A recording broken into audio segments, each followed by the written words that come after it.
नमस्कार, आप देख रहे हैं कालचक्र की खास पेशकश जय बजरंगबली। मैं हूं दिव्या अग्रवाल और मेरे साथ है प्रश्न कुंडली विशेषज्ञ पंडित सुरेश पांडे जी। बहुत बहुत स्वागत है पंडित जी आपका। धन्यवाद। हनुमान की भक्ति मंत्रों की शक्ति दिलाएगी हर कष्ट से मुक्ति। जानिए हनुमान मंत्रों के महा उपाय। जी हाँ, आज हम आपको हनुमान जी के मंत्रों की शक्ति और इनसे जुड़े वो रामबाण उपाय बताएंगे जिनको करने से आपको राम भक्त हनुमान जी की विशेष कृपा मिलेगी और आपके जीवन से हर तरह का रोग, दोष, शोक और संकट दूर हो जाएगा। तो चलिए अब चर्चा की शुरुआत करते हैं। पंडित जी, हनुमान जी को प्रसन्न करने के लिए आपने कालचक्र में ढेरों उपाय बताए हैं, लेकिन हनुमान जी के मंत्रों के बारे में आपने हमारे दर्शकों को विस्तार से नहीं बताया है। इसलिए आज हम आपसे हनुमान जी के मंत्रों की शक्ति और क्षमता के बारे में जानना चाहेंगे। इस बारे में बताइए पंडित। देखो भैया, हनुमान जी एकादश रुद्रावतार हैं और इसे शिव के अंश हैं। हनुमान जी के बारे में कौन क्या बता पाएगा? किसी की सामर्थ्य नहीं है कि हनुमान जी के बारे में कोई कुछ बता पाए। ये बात अलग है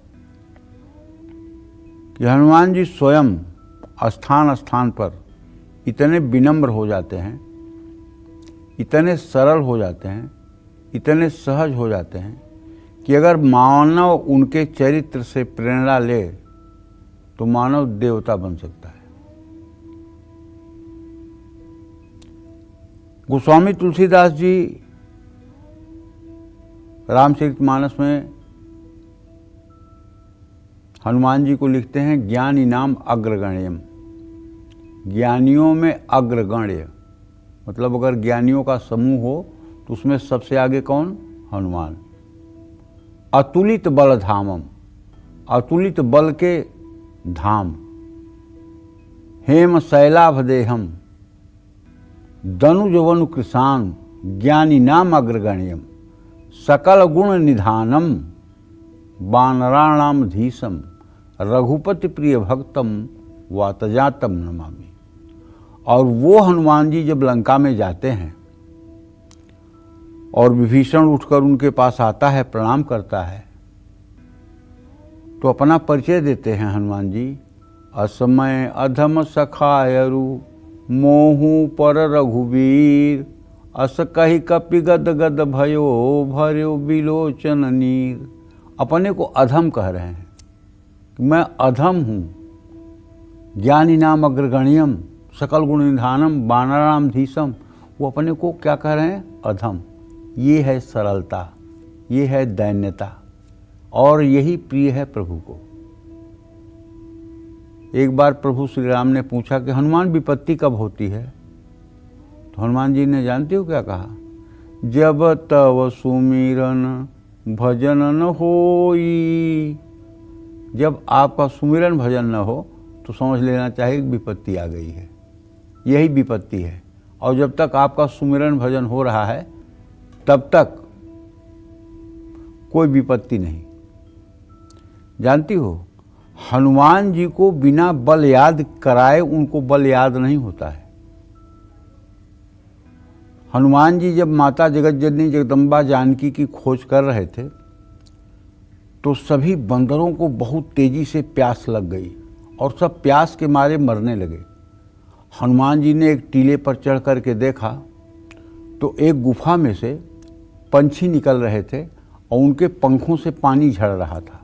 तो उन्हें लगा कि यहाँ जरूर कोई पानी का स्थान होगा, तभी पंछी यहाँ से पानी झड़झड़ाते हुए निकल रहे हैं। गुफा में गए। अब देखो, गुफा में सभी बंदर जाने के लिए आगे तैयार नहीं हुए। वहाँ आगे जाने के लिए कौन? हनुमान। आप बार बार वर्णन देखिए, जहाँ संकट होगा वहाँ आगे आगे हनुमान रहेंगे और जहाँ संकट नहीं होगा वहाँ पीछे पीछे रहेंगे। पीछे पीछे हनुमान नहीं रहते, पवन सुत रहते हैं। वही हनुमान है, वही पवन सुत है। पवन सुत का मतलब कि अगर आप शुभ कार्य में जा रहे हैं तो पीछे अगर पवन सुत हैं तो वायु वेग का धक्का देकर आपको आगे बढ़ाएंगे कि आप अच्छे कार्य में जाइए। और जहाँ चैलेंज है, चुनौती है, संकट है, वहाँ आगे आगे रहेंगे। इसलिए कि हनुमान उनकी दाढ़ी जो है ये वज्र से मतलब कि जो है सुरक्षित है। तो वहाँ चुनौतियों को स्वीकार करने के लिए हनुमान जाते हैं। तो जब वहाँ अंदर गुफा में गए तो गुफा में सभी बंदरों ने पानी पिया, रुचिकर फल खाए, तो देखा वहाँ एक तपस्विनी दिव्य स्त्री बैठी हुई है। इसका रामचरितमानस में बड़ा छोटा सा वर्णन है, वाल्मीकि रामायण में छोटा सा वर्णन है, लेकिन आनंद रामायण में बहुत विस्तृत वर्णन है। तो उस महिला से जाते हैं, प्रणाम करते हैं। वो महिला कहती है आप लोग किस कार्य से आए हैं तो बताए। कहना अच्छा ठीक है, आप लोग आँख मूंदिए और जाइए प्रभु श्री राम का काज करिए। तो ये लोग आँख मूंदे, बंदर की जात, कोई कोई तो ऐसे ऐसे करता रहता है। उस देवी के प्रभाव से ये लोग जाकर समुद्र के किनारे पहुंच गए आंख बंद करते ही। और अगर शायद और देर तक आंख बंद किए होते तो ये लोग समुद्र पार चले जाते। और हनुमान जी वहां बैठ करके क्या कर रहे हैं, श्री राम जय जय राम, श्री राम जय राम, श्री राम जय राम। अब उनसे जामवंत जाके कह रहे हैं अरे हनुमान उठो, जानकी का पता लगाने तुम्हें जाना है। तो हनुमान जी कह रहे हैं श्री राम जय राम, श्री राम जय राम। मतलब जामवंत जी उन्हें उठाने का प्रयास कर रहे हैं और वो खोए हैं श्री राम जय राम। तब जामवंत जी ने कहा अरे राम काज लगी तब अवतारा। जब ये कहते हैं राम काज लगी तब अवतारा, सुनत ही भय पर्वताकारा, कनक भूधराकार शरीरा, समर भयंकर अति बल वीरा। जब उन्होंने सुना कि अरे राम काज के लिए मेरा अवतार हुआ है, तो तुरंत पर्वताकार, कनक भूधराकार शरीरा, समर भयंकर अति बल वीरा। अब कह रहे हैं कि अरे जामवंत आप आज्ञा करिए, अभी रावण को त्रिकूट पर्वत सहित उखाड़ करके समुद्र के इस पार लाता हूं, या कहिए रावण को मार करके जगत जननी जगदम्बा को लाता हूं। आप आदेश करिए या इस त्रिकूट पर्वत को ले आकर समुद्र में डुबो देता हूं, आप केवल आदेश करिए। हनुमान जी उसमें अतुलित वेग में थे, यानी शक्तियों का एहसास करा दिया जामवंत। हाँ, जामवंत ने शक्तियों का एहसास करा दिया। लेकिन फिर देखिए विवेक, इसी को ज्ञानी नाम अग्रगण्य हम कहते हैं, क्योंकि वो जोश में बोल रहे थे। लेकिन जामवंत जी मैं आपसे पूछता हूं, आप बुजुर्ग हैं, आप बताइए कि मुझे क्या करना चाहिए। तो जामवंत ने कहा केवल आपको जाकर मैया की सुधि लानी है और राम जी से बतानी है, इसके बाद राम जी जा करके अधूरा काम पूरा करेंगे। ठीक है। जामवंत के वचन सुहाए, सुनि हनुमंत हृदय अति भाए, तब लग मोहि परख्यों तुम भाई, सही दुख कंद मूल फल खाई। जब लगी आवहु सीतहि देखी, होई है काज मोहि हरस बिसेखी। अस कहना इस बन कर्मा था, हरस चले ही धरि रघुनाथा। सुंदरकांड नाम क्यों पड़ा सुंदरकांड का? तो सिंधु तीर एक भूधर सुंदर, कौतुक कूदी चढ़े उता ऊपर। एक सुंदर नाम का पर्वत था। हनुमान जी कौतुक में खेल में ही उस पर्वत पर चढ़ गए। बार बार रघुवीर संहारी, तरके पवन तनय बल भारी। जही गिर चरण दे हनुमंता, चले सुगा पाताल तुरंता। तो कहने का मतलब हनुमान जी का ज्ञान इससे ही स्पष्ट होता है कि जब वो समुद्र में जाने लगते हैं तो समुद्र कहता है मैनाक पर्वत से कि अरे ये राम का भक्त है, इसे थोड़े देर के लिए विश्राम दे दो, थक जाएगा, इतना बड़ा 100 योजन का समुद्र कैसे पार करेगा। तो मैनाक पर्वत पानी के ऊपर आ जाता है और कहता है कि आप आइए मेरे आश्रय में विश्राम करिए, फिर चले जाइएगा। राम काज कीन्हे बिना मोहि कहाँ विश्राम। हनुमान जी कहते हैं अरे ना ना ना ना, बिना राम का काज पूरा किए मैं कैसे विश्राम कर सकता हूँ। और ज्यों ही थोड़ा आगे बढ़ते हैं, हनुमान तहि परसा करि पुन कीन्ह प्रणाम। राम काज कीन्हे बिना मोहि कहाँ विश्राम। ज्यों ही थोड़ा आगे बढ़ते हैं तो देवताओं ने हनुमान जी के बुद्धि की परीक्षा लेने के लिए सुरसा नाम की नागों की माता को भेज दिया। सुरसा नाम यहिन कई माता, पठई न्याय कहीं तेहि बाता। आज सुरन मोहि दीन आहारा, सुनत बचन कह पवन कुमारा, राम काज कर फिर मैं आवऊँ, सीता कई सुधि प्रभु सुनावऊँ, तब तव बदन पैठी हूँ आई, कवने जतन दे नहीं जाई। जो जन भरित ही बदन विषा प्रसारा, कपितनु कीन दुगुन विस्तारा। 16 जो जन मुखते ठयऊ, तुरत पवन सुत 32 भयऊ। जस जस सुरसा बदन बढ़ावा, तासु दून कपि रूप दिखावा। 7 जो जन तेहि आन्हन कीना, अति लघु रूप पवन सुत लीना। बदन पैठ पुनि बाहर आवा, मांगा विदाता ही सिर नावा।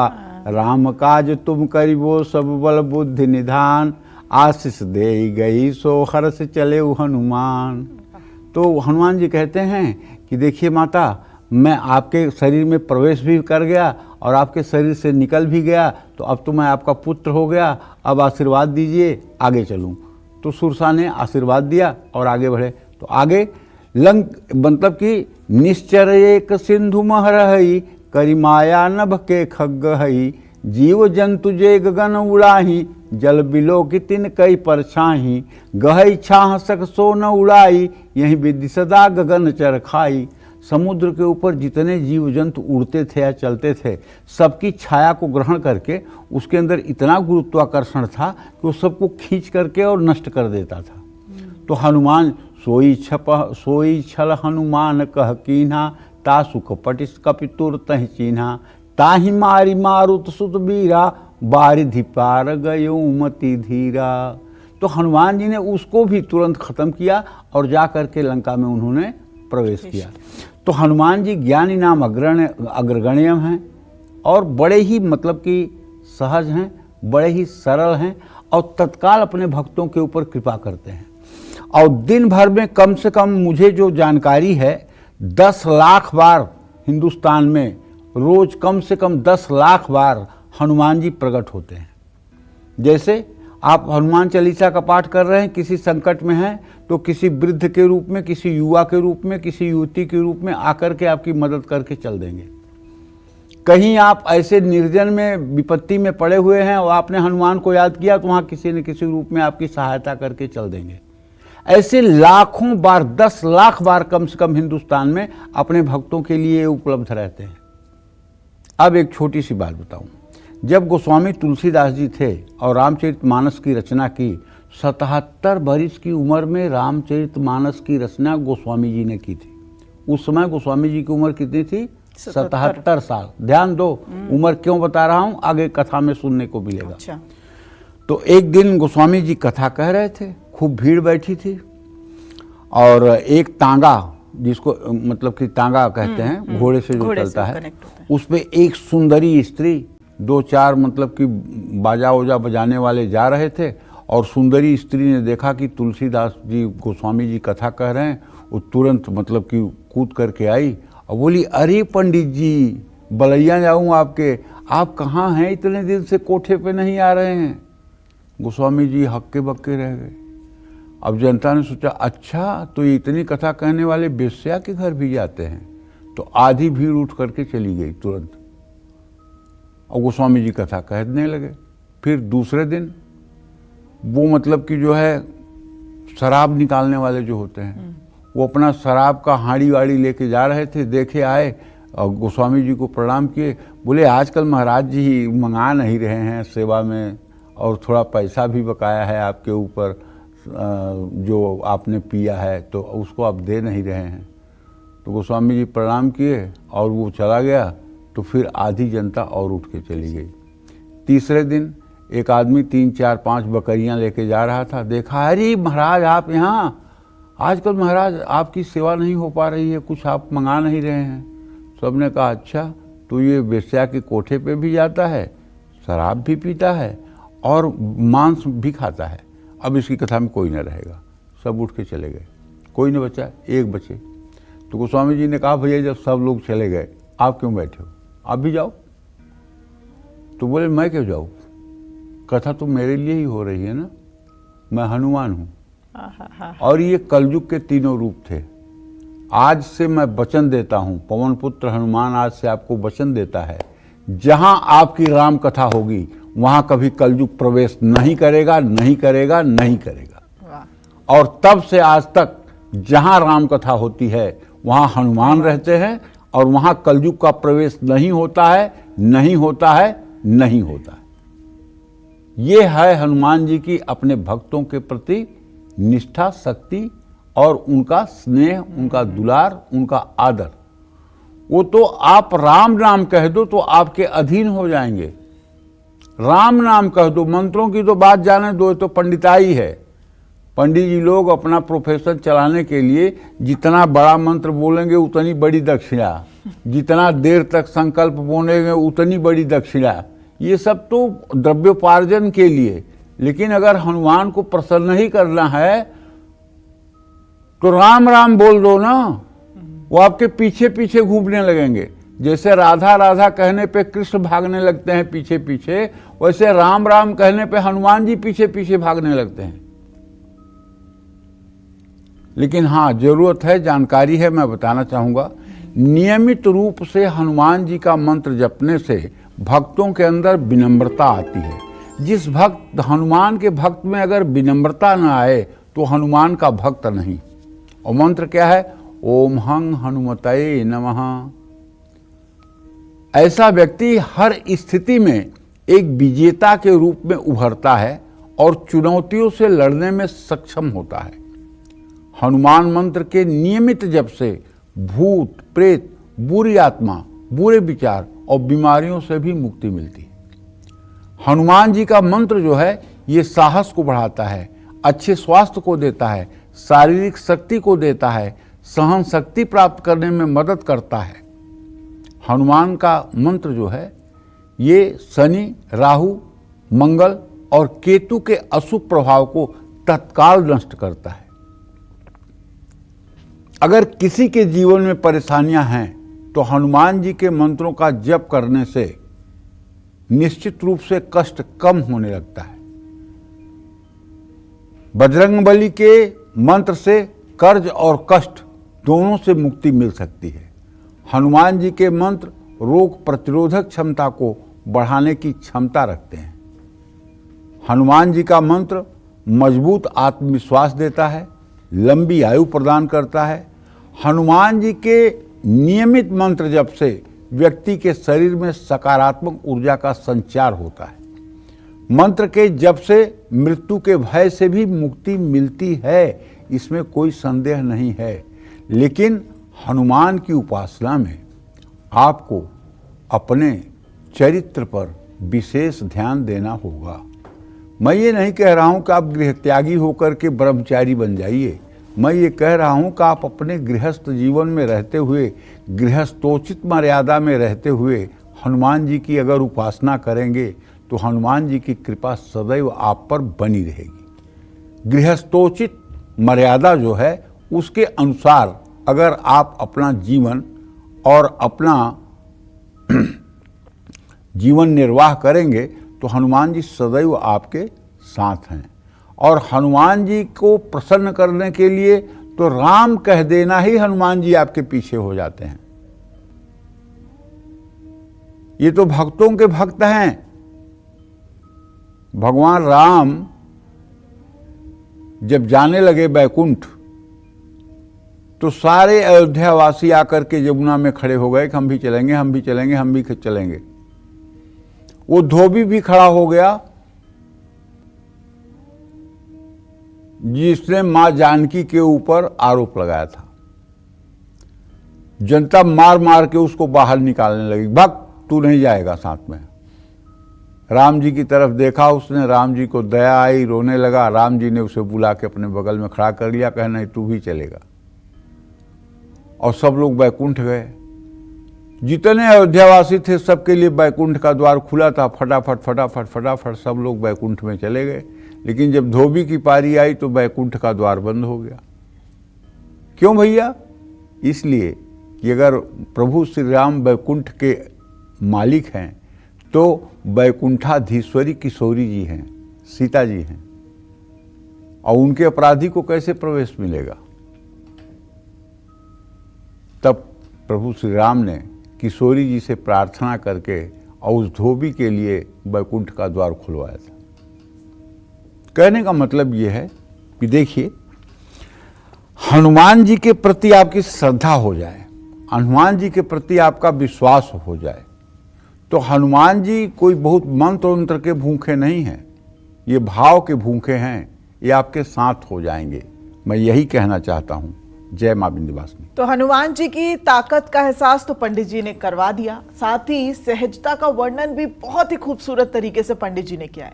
अब जानते हैं क्या है हनुमान जी का बीज मंत्र, क्यों इस बीज मंत्र का जाप हमें करना चाहिए और कैसे करना चाहिए, आइए जानते हैं। बताइए पंडित जी। देखिए, हनुमान जी का बीज जो है वो है हंग। क्या है? हंग। ये बीज है। जैसे सरस्वती का बीज है ऐम, दुर्गा का बीज है ह्रीम, काली का बीज है क्लीम, बटुक भैरव का बीज है वंग, शिव जी का बीज है हौम, राम जी का बीज है रांग। इस तरह से सभी देवताओं के एक बीज मंत्र हैं। गणेश जी का बीज है गंग, अग्नि का बीज है रंग। आप देखिए ना, जब कभी आपके यहाँ हवन का आयोजन होगा और आपके यहाँ हवन कुंड बनाया जाएगा, तो हवन कुंड के ऊपर ब्राह्मण लोग रंग लिखते हैं। र लिख करके ऊपर बिंदी देते हैं। रंग क्यों लिखते हैं? अग्नि का बीज मंत्र है, और वो बीज मंत्र लिख करके अग्नि का आवाहन किया जाता है। हम लोग छोटी छोटी बातों पर ध्यान नहीं देते, जहाँ सनातन धर्म की गूढ़ तत्व छिपे हुए हैं। तो हनुमान जी का जो मंत्र है, ओम हंग हनुमतये नमः, हनुमान जी के इस बीज मंत्र का जप करने से एकाग्रता बढ़ती है, शक्ति बढ़ती है, सकारात्मक ऊर्जा का प्रभाव बढ़ता है। शनि की 7.5 हो या ढैया हो या शनि की महादशा हो, मैं दावे के साथ कहता हूं, यदि व्यक्ति हनुमान उपासना में लगा हुआ है तो शनि देव का कोई अशुभ प्रभाव ऐसे व्यक्ति पर नहीं पड़ेगा। बीज मंत्र के जप से शरीर को बल मिलता है और सहन शक्ति बढ़ती है, साहस और आत्मविश्वास में वृद्धि होती है, नकारात्मक ऊर्जा को भी दूर रखता है। हनुमान जी का बीज मंत्र, हनुमान जी के बीज मंत्र का जप सूर्योदय के समय आप करें तो बहुत ही अच्छा रहेगा। वैसे आप कभी भी कर सकते हैं। पूरब दिशा की ओर मुंह करके 108 बार भी अगर ये बीज मंत्र रोज बोला जाए तो निसंदेह ऐसे व्यक्ति के अंदर पॉजिटिविटी रहती है। जिन लोगों की जन्म कुंडली में मंगल नीच राशि में है, जिन्हें लाइट रात में बुझाते ही डर लगने लगता है, जो अकेले वॉशरूम नहीं जा पाते हैं, किसी को कहते हैं चले खड़े रहो तब मैं बाथरूम जाऊंगा, जिनके मन में एक अदृश्य भय है, जो भयभीत होते हैं, जो लाइट बुझाते ही मतलब कि घबराने लगते हैं, ऐसे सभी लोगों को चाहिए कि मन लगा करके हनुमान जी की उपासना करें, क्योंकि इससे मंगल मजबूत होगा और मंगल साहस, क्रोध और पराक्रम का कारक ग्रह है। हनुमान जी का जन्म मंगलवार के दिन हुआ। मंगल के ये देवता हैं, इसलिए हनुमान जी की उपासना से मंगल अपने आप ठीक हो जाता है, इसमें संदेह नहीं करना चाहिए। यदि आपकी जन्म कुंडली में मंगल नीच राशि का है और आप हनुमान जी की उपासना में तन्मय हैं, तो आप पक्का मान के चलिए कि मंगल चाहे आपके कुंडली में अस्त हो और चाहे मंगल आपकी कुंडली में नीच राशि में बैठा हुआ हो, कर्क राशि में बैठा हुआ हो, नीचांशक में हो, तब भी हनुमान जी की उपासना से आपको राहत मिल जाएगी, इसमें कोई संदेह नहीं है। जय मां विंध्यवासिनी। पंडित जी ने बताया ओम हम हनुमतये नमः, इसमें जो हम शब्द है वो बीज मंत्र है और इसके अनुसरण से आपके सभी कष्ट दूर हो जाएंगे।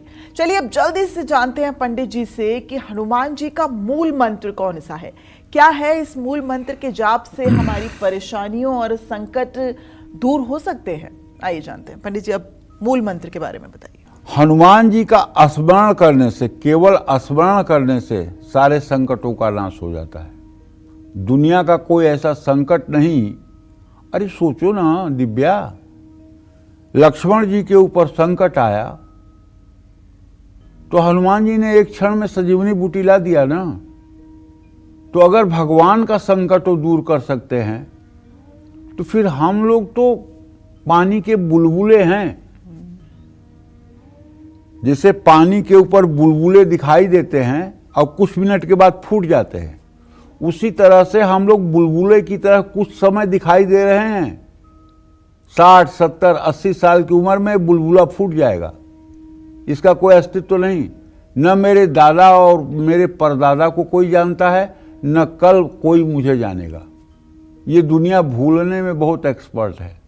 जब तक आप जीवित हैं तब तक आपसे बड़ा लगाव है। जिस दिन आप चले गए तो आपकी पुण्यतिथि पर भी लोगों के पास समय नहीं होगा। तो यहाँ जितने लोग दिखाई दे रहे हैं जो अहंकार में पागल होकर घूम रहे हैं, उनको शायद ये पता नहीं है कि वो भी पानी के एक बुलबुले हैं, किसी भी समय फूट सकते हैं, किसी भी समय फूट सकते हैं।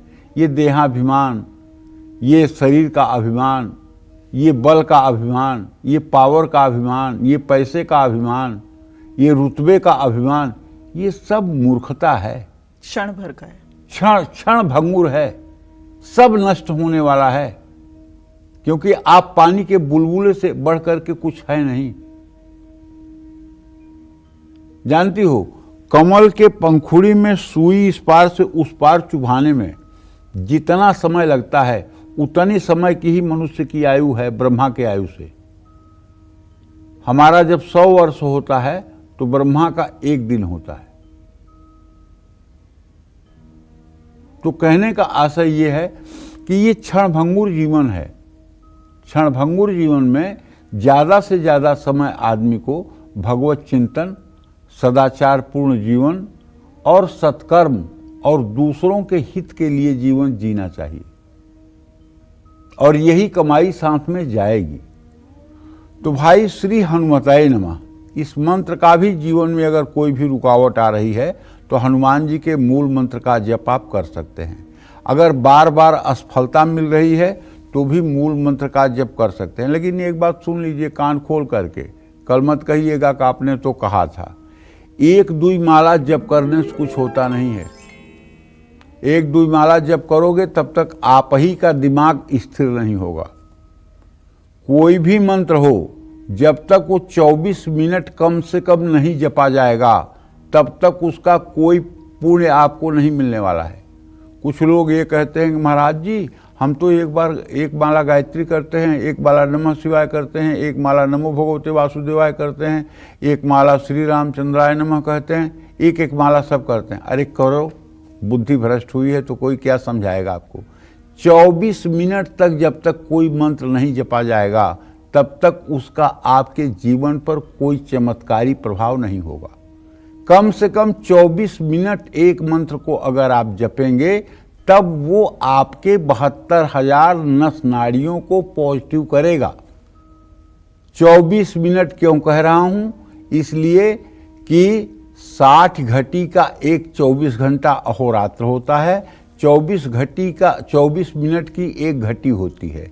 तो कम से कम उपासना 24 घटी की तो होनी ही चाहिए। इसलिए 24 घटी का 24 मिनट कह रहा हूं। और अगर इसको दोगुना कर दीजिए, 48 मिनट कर दीजिए तो अच्छा है, 60 मिनट कर दीजिए तो बहुत अच्छा है, और इससे आगे बढ़ जाइए तो अच्छा ही अच्छा है। अब कुछ लोग हैं 1 माला नमः शिवाय कर दिए, अब सोचते हैं शंकर जी आ जाएं मेरे दरवाजे पे झाड़ू लगाएं। अरे ऐसे कुछ नहीं होता है। 12,000 वर्ष तक पार्वती ने तपस्या किया सूखे बेल के पत्ते खाकर शिव जी को प्राप्त करने के लिए, और उसके बाद संकल्प देखिए, कोट जतन लग रगर हमारी, बरहु शंभु न रहूं कुंवारी। इतनी बड़ी प्रतिज्ञा कि 1 करोड़ जन्म लूंगी तब भी मेरी रगड़ यही रहेगी कि या तो शिव को पति रूप में पाऊंगी या तो कुंवारी मर जाऊंगी। अब सोचिए, मतलब पार्वती जी को 12,000 बड़ी सूखे बेलपत्र खा के तपस्या करनी पड़ती है, और आप चाहते हैं कि 108 बार नमः शिवाय कर लें और शंकर जी आए आपके दरवाजे पे झाड़ू लगा करके और सोने चांदी का जो है कलश रख करके और चले जाएं। ऐसा कुछ न होने वाला है। कुछ तन्मयता दिखाइए प्रभु के प्रति, कुछ समर्पण दिखाइए, कुछ त्याग दिखाइए। अगर वैवाहिक जीवन में कलेश है तो भी हनुमान जी के मूल मंत्र का आप जप करिए, आपको लाभ मिलेगा, ये मेरा दावा है। नौकरी या कारोबार में दिक्कत है, पढ़ाई में मुश्किल आ रही है, तो भी इस मंत्र को जपिए। शारीरिक कष्ट और मानसिक तनाव में भी ये मंत्र चमत्कारी है। जय मां विंध्यवासिनी। पंडित जी, अब चर्चा को आगे बढ़ाएं, लेकिन हमारे दर्शक आपके द्वारा पौराणिक कथाओं को बड़े दिल से सुनते हैं। ऐसे में शनि और हनुमान से जुड़ी कोई एक बहुत दिलचस्प कथा हमें जरूर बताइए। शायद हमारे दर्शकों ने न सुना हो तो वो आज सुन लेंगे। देखो, ऐसा है, रावण जो था बड़ा पराक्रमी, दुष्ट और वरदानी था। उसके साथ वरदान था कि मनुष्य और बंदर को छोड़कर उसको कोई मार नहीं पाएगा। चलत दसानन डोले अवनी, जब वो चलता था ना पृथ्वी पर तो धरती डोलती थी। पूरा कैलाश को दोनों हाथों पर उठा करके शिवतांडव स्तोत्र कहा है उसने। बड़ा अतुलित बलशाली वीर था, तपस्वी। हाँ, लेकिन स्वर्गलोक से आते हुए उसने विमान में अपनी बहू के साथ बलात्कार कर दिया। और वो बहू किसकी थी? कुबेर की। और कुबेर इनका भाई, तो भाई की बहू भी तो बहू हुई। उसने श्राप दिया। ये वाल्मीकि रामायण की कथा है, पढ़ लीजिएगा जिसको समझ में ना आए, कि अब अगर तू अपने जीवन में किसी महिला को उसके मर्जी के खिलाफ स्पर्श करेगा तो ये तेरे 10 सिर के 20 टुकड़े हो जाएंगे।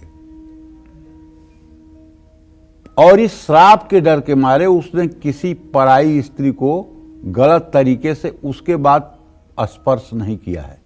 ये श्राप था उसके साथ। अपने बहू के साथ जो व्यभिचार किया था, बहू ने श्राप दिया था। अच्छा, वो मानता था उस श्राप को? क्यों नहीं समझ रहा मानेगा? था। नहीं मानता तो टुकड़े टुकड़े हो जाते सर, इसलिए मानता था। टुकड़े टुकड़े हो जाते सर। तो कहने का मतलब यह है कि रावण दुष्कर्मी था और बहुत गंदा था। शनि और हनुमान से जुड़ी एक बहुत दिलचस्प कथा है जो मैं आपको बताना चाहता हूं। एक बार की बात है कि जब रावण का सबसे बड़ा पुत्र इंद्रजीत पैदा होने वाला था तो उसने सभी ग्रहों को अपने पैर के नीचे दबा लिया, जिससे उसका पुत्र ग्रहों को सर्वाधिक श्रेष्ठ स्थिति में उत्पन्न हुआ। देवताओं को चिंता हुई कि यदि ऐसा हुआ तो रावण का पुत्र अजेय हो जाएगा। ऐसी स्थिति में शनि ने कहा, मैं इस संकट से छुटकारा दिला सकता हूं, परंतु इसके लिए मुझे रावण के चेहरे पर दृष्टि डालनी होगी। देवताओं ने इस कार्य को अंजाम देने के लिए नारद जी की सहायता ली। नारद जी ने रावण के महल में प्रवेश करके उसकी इस बात के लिए प्रशंसा की कि उसने सभी ग्रहों को पैरों के नीचे दबा लिया है, परंतु नारद जी ने यह भी कहा कि यदि वह इन ग्रहों की पीठ की बजाय इनकी छाती पर पांव रखे तभी इसकी जीत मानी जाएगी। रावण ने नारद जी की बात मानकर जैसे ही ग्रहों को पलटकर उनकी छाती पर अपना पैर रखा तो शनि ने अपनी क्रूर दृष्टि रावण के मुख पर डाल दी। शनि की दृष्टि पड़ते ही रावण का बुरा समय आरंभ हो गया। रावण ने शनि को दंडित करने के लिए उसे काल कोठरी में डाल दिया। और हनुमान जी जब माता सीता की खबर लेने आए तो उन्होंने काल कोठरी से शनि की चीख पुकार सुनी। अब सुनिए कथा, इसमें एक दूसरी भी है। कथा क्या है कि उलटी पुलटी कपिलंका जारी, कूदी पड़े पुण्य सिंधु मझारी। उलटी पुलटी, हनुमान जी ने लंका को ऐसे नहीं उलट दिया था, बल्कि शनि को पैरों के बल बांध करके शनि को उल्टा लटका दिया था।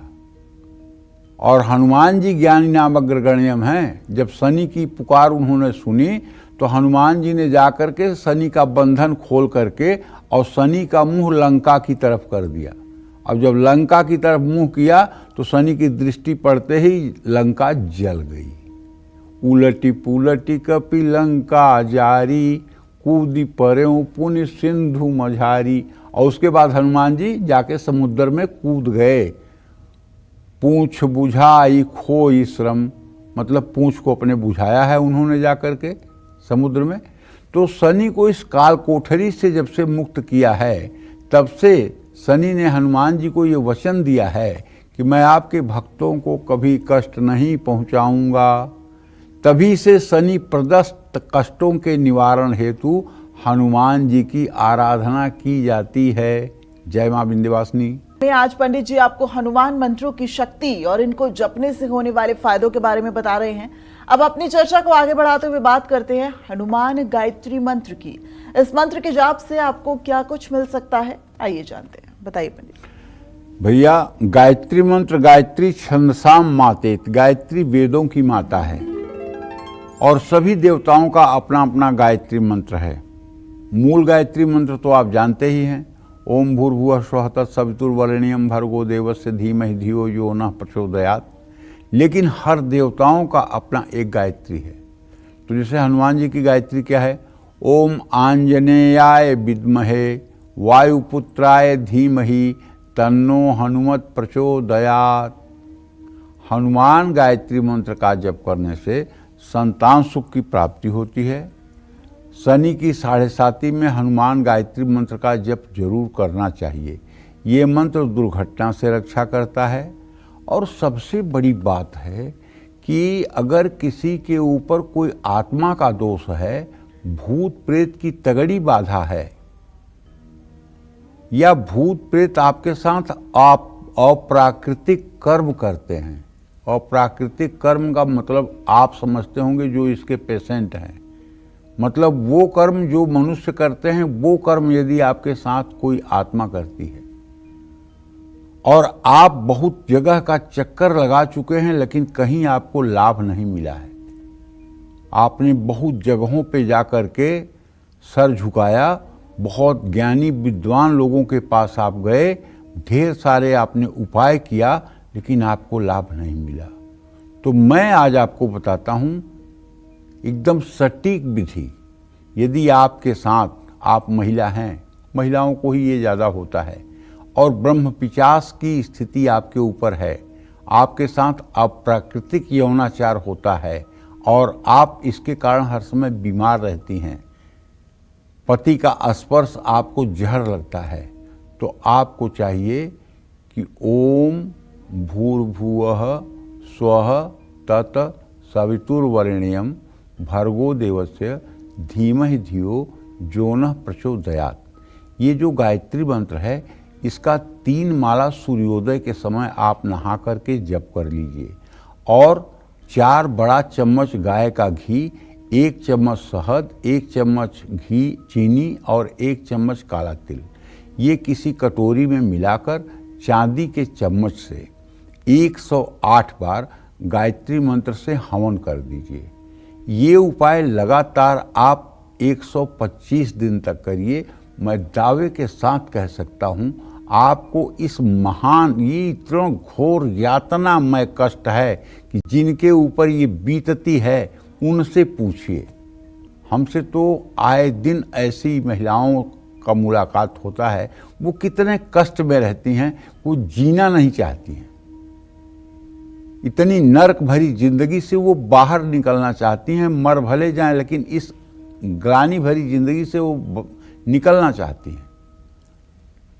और ये उपाय जो मैं कह रहा हूँ एकदम आजमाया हुआ उपाय है। गायत्री सिद्ध नहीं होती जल्दी किसी को, ये मैं भी मानता हूँ, क्योंकि गायत्री का 24 लाख का एक पुरुष चरण होता है और जो 24 पुरुष चरण गायत्री का होता है तब गायत्री सिद्ध होती है। अगर कोई आदमी 10,000 गायत्री मंत्र का नित्य जप करे तो 16 साल लगातार बिना बीमार हुए अनवरत 16 साल अगर अनुष्ठान करे तो गायत्री की सिद्धि होती है। पंडित श्री राम शर्मा आचार्य को गायत्री की सिद्धि थी, इसके बाद जल्दी किसी को गायत्री सिद्ध नहीं होती है। लेकिन गायत्री का एक फल जो है वो ये है कि गायत्री 1 माला 2 माला 3 माला भी की जाए तो ये भूत प्रेत पिशाच इन सब मतलब की विपत्तियों से मुक्ति दे देती है। तो इसलिए जो लोग किसी भी प्रकार से कष्ट में हैं, उन्हें प्रेत बाधा, देवदोष, पिशाच बाधा, इन सब बाधाओं से मुक्ति के लिए वैसे भी हमारे सनातन धर्म में साफ साफ कहा गया है कि हर सनातनी को सुबह उठ करके सूर्य को जल देना चाहिए। हर सनातनी को सुबह प्राणायाम करना चाहिए, हर सनातनी को सुबह गायत्री करना चाहिए, हर सनातनी को सुबह अग्निहोत्र करना चाहिए। कोई बता दे कि इसमें से एक बात मैं ऐसा कह रहा हूं जो अतिशयोक्ति है या जो शास्त्रों में वर्णित नहीं है। ये 4 काम तो सबको करने चाहिए। प्रातः काल उठना, स्नान करना, सूर्य को जल देना, प्राणायाम करना, गायत्री मंत्र का जप करना और हवन करना हर सनातनी स्त्री पुरुष के लिए आवश्यक है। हर सनातनी स्त्री पुरुष के लिए आवश्यक है। और आज चूंकि हम दिग्भ्रमित हैं, आज हमारे ऊपर कलयुग का महातांडव नाच रहा है, इसलिए न हम प्रातः उठकर स्नान करते हैं, न सूर्य को अर्घ देते हैं, न गायत्री करते हैं, न प्राणायाम करते हैं। उसका परिणाम बीमारी और रोग के रूप में हमारे शरीर में प्रविष्ट करता है। तेज, बल और बुद्धि का ह्रास होता है। तो इसलिए गायत्री छंदसाम माते, गायत्री वेदों की माता है। अगर गायत्री का अनुसरण कर लिया जाए तो कष्टों से मुक्ति में समय नहीं लगता है। जय मां विंध्यवासिनी। दीन बंधु, संकट मोचन और प्राणदाता है हनुमान जी। पंडित जी की हर बात इसी की व्याख्या करती नजर आ रही है। लेकिन अगर आप में आत्मविश्वास की कमी है, आप लक्ष्य से भटक जाते हैं, आप क्रिएटिव कार्य से जुड़े हैं, तो ऐसे में आपको हनुमान जी के किस मंत्र का जाप करना चाहिए और किससे आपको लाभ मिलेगा, अब जानते हैं। पंडित जी आप ये बताएं। देखिए, अगर जैसे हम आपको फॉलो करते हैं तो हम आपको फॉलो तब करते हैं जब आपके नक्शे कदम पर चलें। किसी को गुरु बनाने से, किसी का पांव पूजने से वो आपका गुरु नहीं हो जाता। गुरु वो आपका तब होगा जब उसकी आप बात को मान लें, जब उसकी आप बात को मान लें, उसके बात का अक्षरशः अनुसरण करें। एक गुरुजी बूढ़े हो गए थे तो उनके शरीर में दर्द था, तो उन्होंने अपने नौजवान शिष्य से कहा कि बेटा मेरे पीठ पर जरा खड़े होकर के और टहल दो, मेरा शरीर दर्द कर रहा है। तो शिष्य ने कहा, अरे गुरुदेव, मैं आपके शरीर पर पैर रख करके पाप करूँगा, आपके शरीर को लात से छूँगा? कहें बेटा जबान पे तो लात मार दिया, अब शरीर पे लात मार या ना मार। समझ रही हो? तो कहने का मतलब श्रद्धा बहुत बड़ी चीज है। भगवान कृष्ण से रुक्मिणी ने पूछा कि प्रियतमा मैं हूं आपकी,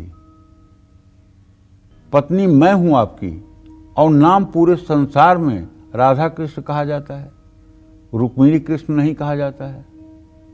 तो भगवान ने कहा हो सकता है। तो भगवान योग माया से बीमार हो गए, उन्हें एकदम तेज का बुखार आया। रुक्मिणी ने पूछा, अरे प्रभु आप कैसे ठीक होंगे? कहें तू अपने चरण की धूल मेरे माथे पे लगा, मैं तुरंत ठीक हो जाऊंगा। कहीं अरे ना दैया, मैं नरक जाऊंगी? आपको अपने पैरों की धूल लगा के सर पे? और कोई उपाय बताइए, मैं अपनी जान तक दे सकती हूँ, लेकिन पैरों की धूल थोड़ी आपके सर पे लगाऊंगी। उद्धव जी से कहे कि जाइए वृंदावन से देखिए कोई दे तो। वृंदावन आए, राधा से कहे अरे हाँ हाँ ले लो मेरे पैरों की धूल। राधा जी गई, खूब धूल में चल करके आई और एक कपड़े में फटाफट दोनों पैरों की धूल झाड़ी, ले जाओ। तो उद्धव जी ने कहा कि आप जानती हैं कि भगवान को अपने पैरों की धूल लगवा रही हैं, आप नरक में जाऊंगी, नरक में चली जाएंगी। कहने अरे एक जन्म तो एक जन्म, जन्म जन्मांतर तक मैं नरक में ही रहूं। कान्हा को एक सेकंड के लिए कष्ट नहीं होना चाहिए, मैं तो हजारों जन्म तक नरक में रहने के लिए तैयार हूँ। ले जाओ, पहले उनको ठीक करो, मेरे नरक की चिंता मत करो, मैं नरक में रह लूंगी। वो ठीक रहे, मैं नरक में रह लूंगी। यही है राधा कृष्ण का प्रेम। यही राधा कृष्ण का प्रेम है। तो कहने का मतलब है श्री वज्रदेहाय राम भक्ताय वायुपुत्राय नमस्तुते। आंजनेय मंत्र के जप से लक्ष्यों को प्राप्त करने में मदद मिलती है। इस मंत्र का जप करने से व्यक्ति के कौशल और रचनात्मकता में वृद्धि होती है। इंटरव्यू में सफलता पाने के लिए भी इस मंत्र का जप कर सकते हैं। परीक्षा की तैयारी कर रहे हैं तो आंजनेय मंत्र से आत्मविश्वास बढ़े। देखिए एक बात बता रहा हूँ, आप हनुमान जी की उपासना जब करें तो हनुमान जी के मूल चरित्र पर ध्यान दें।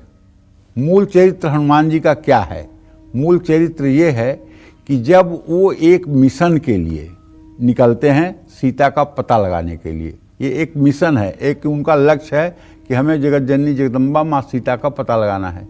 और ज्यों ही वो समुद्र में छलांग लगाते हैं त्यों ही मैनाक पर्वत आता है और विश्राम के लिए कहता है कि आप मेरे ऊपर विश्राम कर लीजिए। तो हनुमान जी क्या कहते हैं, राम काज कीन्हे बिना मोहि कहाँ विश्राम। तो भाई मंत्र कम जपिएगा ज़्यादा जपिएगा उसके लिए मैं आपको बाध्य नहीं कर रहा हूँ, लेकिन जब कोई काम शुरू करिएगा तो जब तक उसको पूरा न करिएगा तब तक आलस्य और विश्राम मत करिएगा। अगर आप आलस्य और विश्राम नहीं करेंगे तो सच्चे हनुमान जी के भक्त आप ही हैं और आपको सफलता मिलेगी। सुरसा नाम की अगर कोई अड़चन आपको आ रही है तो उसका बौद्धिक स्तर से समाधान करिएगा, वहां विवाद मत करिएगा। लंकिनी नाम की कोई अदृश्य शक्ति अगर आपको प्रभावित कर रही है तो उससे भी निपटने की पूरी तैयारी रखिएगा। मंत्र कम कर लीजिए, लेकिन हनुमान के आदर्शों पर, हनुमान के चरित्र का अनुसरण करिए, इससे आपको सारे कामों में सफलता मिल जाएगी।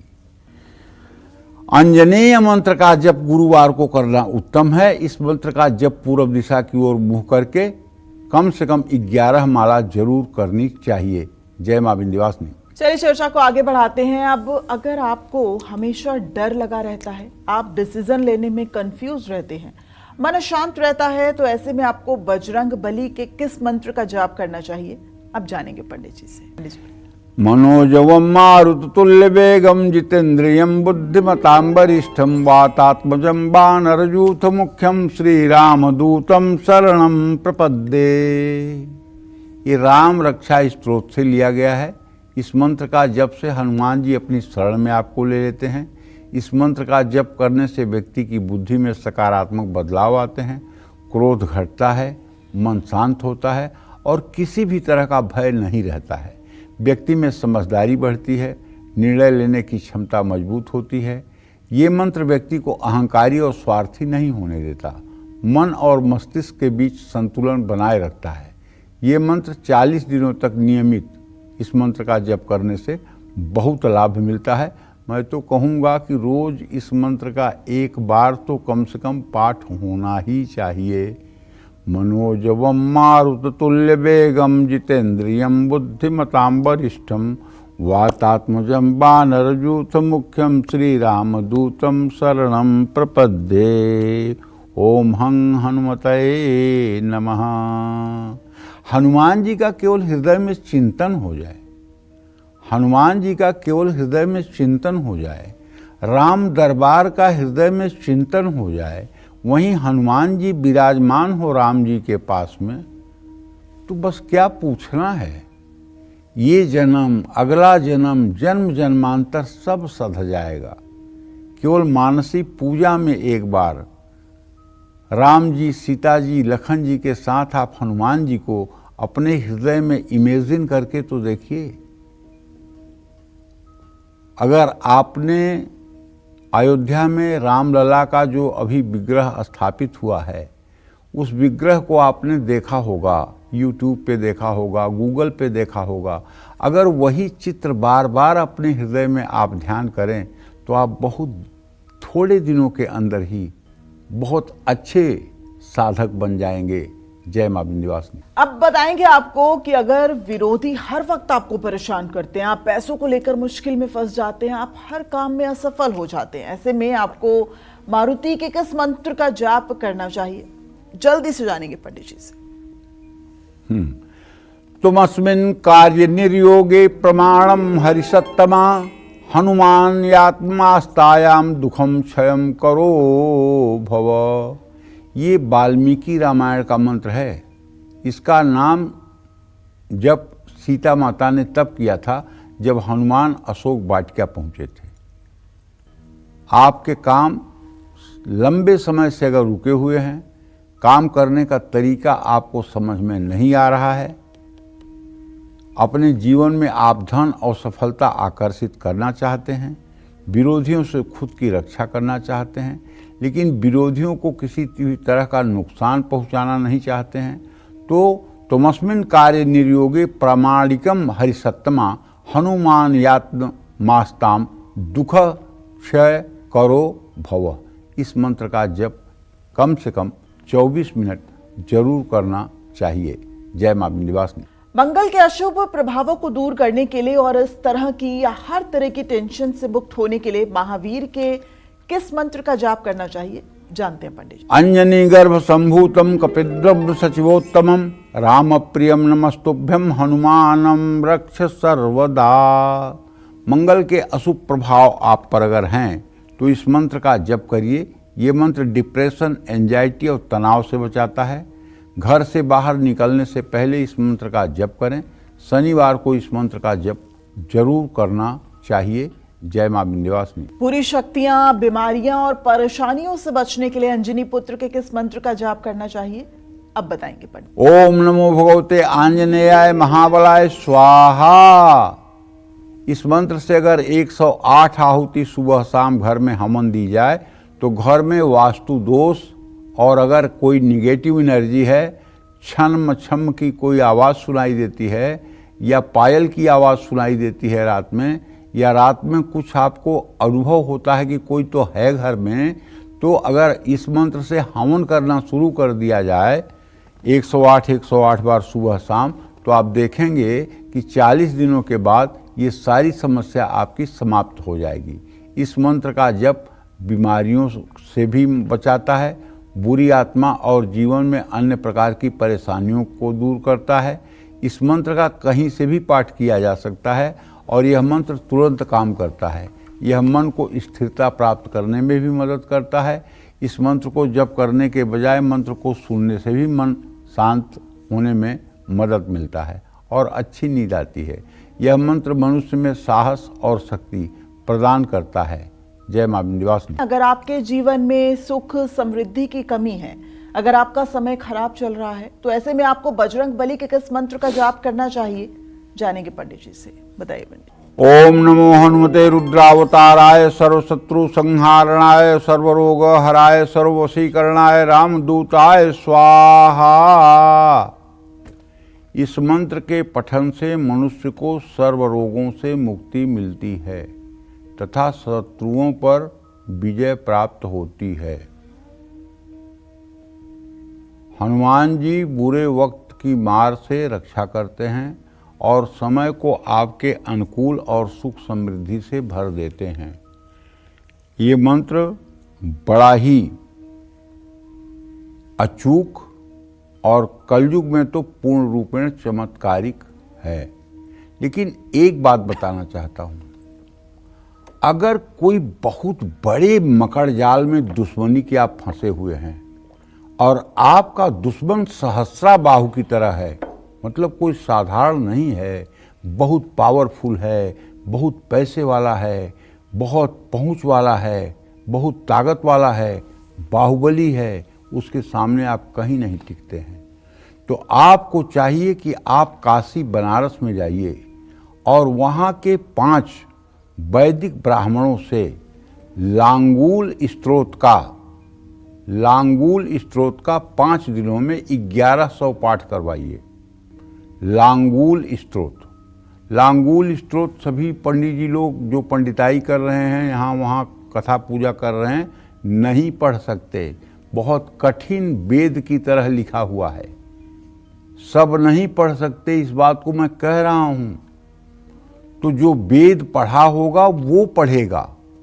और ऐसे 5 ब्राह्मण अगर लांगूल स्त्रोत का 1100 पाठ कर दें और बढ़िया से हवन तर्पण मार्जन ब्राह्मण भोजन की व्यवस्था हो जाए, तो आप विश्वास करिए सहस्रा बाहु की तरह भी कोई आपका दुश्मन होगा, वो भी आपका रत्ती भर बाल बांका नहीं कर पाएगा हनुमान जी की कृपा से।